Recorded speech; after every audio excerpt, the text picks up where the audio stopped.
Supreme court में नजरसानी के नए कानून के खिलाफ आईनी दरख्वास्तों पर फैसला महफूज। देखते हैं केस का क्या होता है। फैसला महफूज कर रहे हैं, जल्द सुनाएंगे। चीफ जस्टिस की जानिब से रिमार्क्स दिए गए। अटॉर्नी जनरल की नजरसानी के नए कानून के खिलाफ दरख्वास्तें खारिज करने की इस्तदा। एक आईनी मामले के लिए पूरे आइन को कैसे नजरअंदाज करें। चीफ जस्टिस की जानिब से दौरान समात ये रिमार्क्स दिए गए। फैसला महफूज कर लिया गया है और वकला को तहरीरी दलाइल देने की मोहलत दी गई है। आइंदा 4 माह के लिए पंजाब का 1719 अरब रुपए का बजट पेश। जारी तरक्याती मंसूबों के लिए 325 अरब रुपए मुख्तस। सेहत और तालीम के बजट में 31% इजाफा। 1 अरब रुपए का जर्नलिस्ट इंडोमेंट फंड कायम। सरकारी मुलाजमीन की तनख्वाहों में 30% इजाफा। पेंशन में 5% इजाफे की मंजूरी। 80 साल से ज्यादा उम्र की पेंशन में 20% इजाफा। कैपिटल अखराजात के लिए 277 अरब। अकाउंट फूड में 395 अरब रुपए मुख्तस। निगरान वजीर इत्तलात पंजाब आमिर मीर और दीगर ने न्यूज़ कॉन्फ्रेंस के दौरान बजट पेश किया। जो लेआउट है बजट का वो बशमूल आमदन और अखराजात वो 1719 अरब रुपए है, जिसमें 881 अरब रुपए टैक्स रिसीट्स में वो फाक की तरफ से आएंगी, जबकि सूबा पंजाब जो है वो अपने तौर पर 194 अरब 194 बिलियन रुपीज़ इकट्ठे करेगा। और अच्छी बात यह है कि इस बजट में कोई नया टैक्स आयद नहीं किया गया और तनख्वाहों और पेंशन की मद में 721 अरब रुपए खर्च होंगे और तरक्याती अखराजात जो हैं वो 325 अरब रुपए मुख्तस किए गए उनके लिए। और ऑन गोइंग प्रोजेक्ट्स चल रहे थे तरक्याती 4800, जिनमें से 2500 प्रोजेक्ट्स जो हैं वो ये फैसला किया गया कि उन्हें अगले 4 माह में मुकम्मल कर दिया जाएगा। इसके अलावा सेहत और तालीम के बजट उनमें 31% इजाफा किया गया। और आप सब लोगों के लिए खुशखबरी ये है कि पंजाब की तारीख़ में पहली मरतबा वज़ीर आला सैयद मोहसिन नकवी की खुसूसी काविशों से 1 अरब रुपए का जर्नलिस्ट एंडोमेंट फ़ंड जो है वो भी कायम कर दिया गया। इसके अलावा सरकारी मुलाजमीन की तनख्वाहों में 30% इजाफे का फ़ैसला किया गया और जो पेंशनर्स हैं उनकी पेंशन में 5% इजाफे का फ़ैसला किया गया। और जो 80 साल से ज़ायद उम्र के पेंशनर्स हैं उनको 20% उनकी पेंशन जो है उसमें इजाफा करने का फ़ैसला किया गया। पंजाब के बजट में कोई नया टैक्स आयद नहीं किया गया, ऐसा कहना है निगरान वज़ीर आला पंजाब मोहसिन नकवी का। उन्होंने बताया कि आवाम को रिलीफ देने के लिए 4 माह के लिए 70 अरब रुपए मुख्तस किए गए हैं। मुख्तसर मुद्दत में जारी तरक्याती मंसूबों को मुकम्मल करेंगे। निगरान वज़ीर आला पंजाब की जानिब से इस अज़्म का इजहार किया गया। खैबर पख्तूनख्वा के 4 माह अखराजात के लिए 462 अरब 16 करोड़ रुपए रखने की तजवीज़। बंदोबस्ती इज़ला के लिए 402 अरब 61 करोड़ और 70 लाख रुपए मुख्तस। आपको बताएं कि कबायली ज़िला के लिए 59 अरब 54 करोड़ और 30 लाख रुपए रखने की तजवीज़ सामने आई है। जारी तरक्याती मंसूबों के लिए 112 अरब 11 करोड़ और 90 लाख रुपए मुख्तस किए गए हैं। दस्तावेज़ में ये बात सामने। आमिर जमील हमारे साथ मौजूद हैं। आमिर, आगाह कीजिएगा। जी बिल्कुल, देखिए खैबर पख्तूनख्वा का बजट जो तवक्को की जा रही है कि कल पेश कर दिया जाएगा, उसका कुल हजम जो है वो 462 अरब 16 करोड़ रुपए रखा गया है। तहम इसमें कोई नई तरक्याती स्कीम जो है वो नहीं रखी गई। जो जारी तरक्याती स्कीमें हैं उन्हें जारी रखा जाएगा और उसके लिए 112 अरब से ज़ायद की रकम मुख्तस करने की तजवीज़ दी गई है। तनख्वाहों की मद में 192 अरब और 97 करोड़ रुपए मुख्तस करने की तजवीज़ है, जबकि पेंशन की मद में 42 अरब और 36 करोड़ रुपए मुख्तस किए जाएंगे। इसी तरीके से मजदूर की जो माहाना उजरत है वो 26,000 रुपये से बढ़ाकर 32,000 रुपये करने की तजवीज़ पेश की गई है। सरकारी मुलाजमीन के लिए भी तनख्वाहों में इजाफे का ऐलान मुतवक्को है।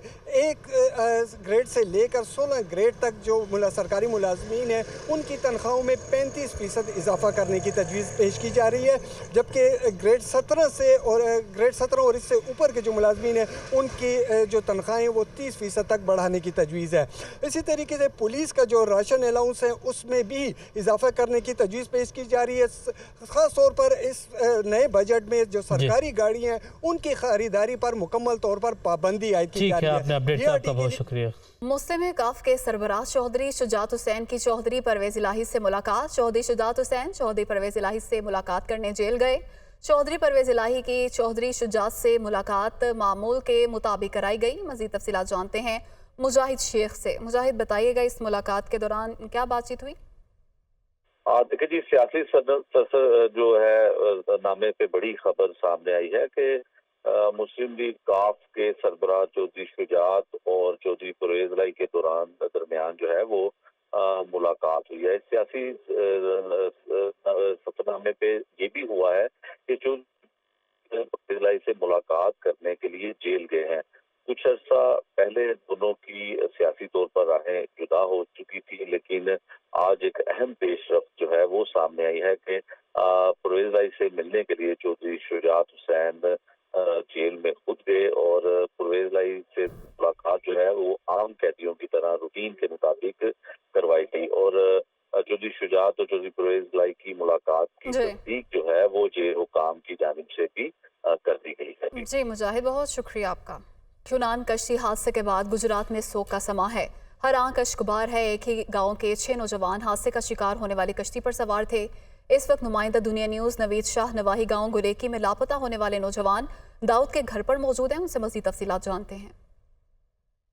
देखिए जी, यूनान कश्ती हादसा के बाद ज़िला गुजरात की जो सूरत हाल है वो सोगवार है। गांव सोगवार हैं। हम इस वक्त गुजरात के इलाका गोलेकी में मौजूद हैं। यहाँ पर इस गांव के जो 6 नौजवान हैं वो इस कश्ती में सवार थे। तो मेरे साथ दाऊद शुजात के वालिद मौजूद हैं।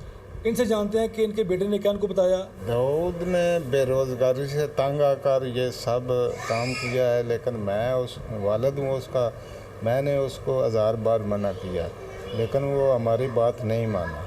उन्होंने बात की है एजेंट से 24 लाख रुपए में, वो कैश में हमने दे दिए हैं। दाऊद का मैसेज आया था, उसने बोला हम कश्ती में बैठे हुए हैं जाने के लिए, बस आप हमारे लिए दुआ करें। एजेंट जो हमारा था झूठ बोलता रहा कि आज होगा कल होगा, लेकिन हमारे से कोई रब्ता नहीं हुआ किसी का। हमारी गवर्नमेंट से अपील है कि हमारे साथ इंसाफ किया जाए। ये दाऊद शहजाद के वालिद थे। हर घर में सफ़े मातम बिछा हुआ है क्योंकि एक ही गली के 6 नौजवान हैं जो इस कश्ती में सवार थे। तो इनका मुतालबा यही है हुकूमत पाकिस्तान से कि इनके जो बच्चे हैं उनके बारे में इनको आगाह किया जाए ताकि इनको तसल्ली आ सके। यूनान कश्ती हादसा बच जाने वाले अफराद से रब्ता हो चुका है। डायरेक्टर FIA सरफराज विर का यह कहना है कि मालूमात के बाद 47 फैमिलीज के साथ रब्ता हो चुका है और उनकी जानिब से ये भी बताया गया है कि केस में 4 एजेंट गिरफ्तार कर चुके हैं, जबकि मास्टरमाइंड एजेंट पहले ही जेलों में हैं। सजा न होने की बड़ी वजह मुद्दइयों के केस में अदम दिलचस्पी है। बिस्मिल्लाहिर्रहमानिर्रहीम। ये जो यूनान के कोस्ट के साथ जो एक नहाई अफसोसनाक वाक़या हुआ है, इसके हवाले से हम FIA ने पिछले 2 दिनों में तकरीबन 4 जो मेजर एजेंट्स हैं हमने वो गिरफ़्तार किए हैं। 5 FIRs दर्ज की गई हैं और जो सर्वाइवर्स हैं उनकी फैमिलीज़ के साथ रब्ता करके ये एक्शन हुआ है। इसके साथ साथ हम जो विक्टिम्स जो कि डिसीज़्ड हैं उनकी फैमिलीज़ साथ रब्ते में हैं। तकरीबन 47 फैमिली के साथ हम रब्ता कर चुके हैं और वो भी हमारे पास आ चुकी हैं। तो FIA अपना पूरा किरदार अदा कर रही है इस हवाले से कि उनकी मदद की जा सके। चूँकि इस वक्त हमारे पास फिगर्स मौजूद नहीं हैं कि कितने पाकिस्तानी उस शिप में मौजूद थे। मीडिया रिपोर्ट्स हैं, कोई ऐसा फॉर्मल कोई फिगर्स नहीं आ सके हैं। चूँकि हमारे साथ टोटल जो मेरे जो लाहौर जोन के हवाले से गुजरांवाला लाहौर में जो अब तक 47 लोगों ने हमसे रब्ता किया है और हम उनकी एप्लीकेशन तो उनका साथ पिछले जब हादसा हुआ था लीबिया वाला जो पहले बोट वाला इस तरह का हादसा हुआ था, उसी में भी बहुत सारी फैमिलीज़ के पास जब हम गए तो उन्होंने FIR करवाने की तैयार नहीं थे। वो उनका ये मौक़िफ़ था कि हम अपने दूसरे बेटे को भिजवाना चाहते हैं, हम आप हमारी FIR दर्ज करेंगे तो हमें नुकसान होगा। तो बहुत सारे ये इश्यूज़ हमारे लिए आते हैं। इस दफ़ा भी हमने बहुत सारी फैमिली के साथ रब्ते में कर रहे हैं और वो हमें टाइम दे रही हैं कि हम आते हैं, लेकिन वो आने को भी तैयार हैं। हम फिर वहाँ पर ही जाकर खुद उनसे एप्लीकेशन लिखवा रही हैं। इसमें बहुत सारे मसाइल हैं, मुआशी हालात है, जैसा आपको पता है कई लोग ऐसे हैं जिनके एक फैमिली मेंबर ऑलरेडी इटली में या यूरोप में किसी मुल्क में मौजूद रहे, दूसरे भाई ने ट्राई कर रहा था और वो भी उसमें उनका ये है कि हम तीसरे भाई को भेजना चाहेंगे। तो ये इश्यूज इतने ज़्यादा हैं, लोग हमारे साथ ताउन नहीं कर रहे। IMF का 29 जून तक एग्जीक्यूटिव बोर्ड मीटिंग्स का शेड्यूल जारी। IMF की बोर्ड मीटिंग्स में ताहाल पाकिस्तान का नाम शामिल नहीं। स्टाफ लेवल माहिदे के लिए IMF से बातचीत कर रहे हैं। हुकाम की जानिब से ये कहा गया है जून के इख्तिताम तक IMF के साथ जायज़ा मुकम्मल कर लिया जाएगा। मुदस्सिर अली राना हमारे साथ मौजूद हैं। मुदस्सिर देगा 29 जून तक का जो एग्जीक्यूटिव बोर्ड मीटिंग का शेड्यूल जारी किया गया, पाकिस्तान एजेंडे में शामिल नहीं। जी, IMF के एग्जीक्यूटिव बोर्ड का जो शेड्यूल है वो जारी किया गया है और 29 जून तक जो पाकिस्तान और IMF के दरमियान मुज़ाकरात हो रहे हैं उसका स्टाफ लेवल मुआहदा तय ना पाए जाने के बायस 29 जून तक एग्जीक्यूटिव बोर्ड का जो मीटिंग शेड्यूल जारी किया गया है उसमें पाकिस्तान का नाम शामिल नहीं है। लेकिन वजारत खजाना हकाम के मुताबिक पाकिस्तान और IMF के दरमियान स्टाफ लेवल मुआहदे के लिए बातचीत चल रही है और वजीर खजाना इसहाक डार मुसलसल IMF हकाम से राब्ते में भी हैं। वजारत खजाना हकाम ये दावा कर रहे हैं कि जल्द पाकिस्तान और IMF के दरमियान नौवां इक़्तिसादी जायजा मुकम्मल होने के बाद स्टाफ लेवल मुआहदा तय कर लिया जाएगा और उसके बाद पाकिस्तान की दरख्वास्त पर IMF का जो एग्जीक्यूटिव बोर्ड इजलास होगा वो कॉल किया जाएगा, जिसमें पाकिस्तान के लिए तकरीबन 1 अरब 20 करोड़ डॉलर कर्ज की मंजूरी दी जाएगी।